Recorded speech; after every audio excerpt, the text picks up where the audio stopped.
السلام ورحمة الله تعالى وبركاته. إخواني أخواتي، ما تتشمش. كاين اللي فيكم عام عامين ما تيشمش حاسة الشم. كاين اللي فيكم من العهد ديال كورونا مسكين تا هو ولحد الآن باقي ما تيشمش. فبقدرة الرحمن جل جلاله وبالتوفيق ديال الله سبحانه وتعالى غنعطيكم واحد الطريقة إن شاء الله غادي يرجع لكم الشم ديالكم بقدرة الرحمن إن شاء الله. باش ما نطولش عليكم ندخل في صلب الموضوع ديريكتمون. هاد الطريقة ما تحتاج لا عشوب لا زيوت عطرية لا هادي الطريقة كيما هكا إن شاء الله بسم الله والتوفيق من عند الله.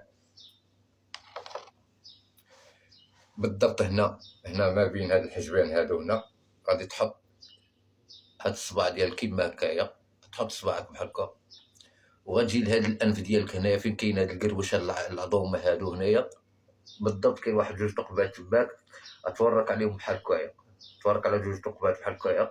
الطريقه هي هادي، غادي تطلع من جيتيفك الفوق وغادي تهبط، تطلع وتهبط بحال هكايا 30 ثانيه.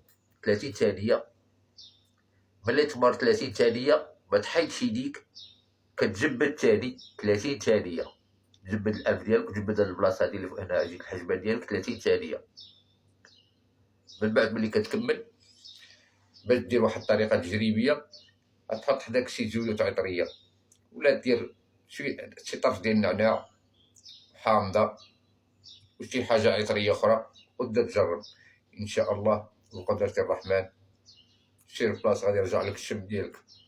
ما تنساوش تبارطاجيو هاد الفيديو الاخوان باش تعمل فائده ويستافدوا كاع الناس في سبيل الله.